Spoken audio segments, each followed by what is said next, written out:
Как безопасно провести новогодние мероприятия в муниципальных, дошкольных и общеобразовательных организациях и учреждениях дополнительного образования городского округа город Якутск в целях противодействия распространению новой коронавирусной инфекции? Обеспечить организацию новогодних мероприятий с соблюдением санитарно-эпидемиологических требований. Обязательное участие в мероприятиях в индивидуальных средствах защиты.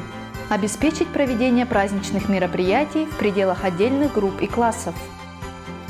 Не допускается участие родителей и привлечение лиц, оказывающих услуги в сфере культурно-развлекательного досуга. При проведении мероприятий в местах общего пользования, такие как музыкальный, спортивный, актовые залы, соблюсти интервал в 1,5 часа для проведения санитарной обработки и проветривания.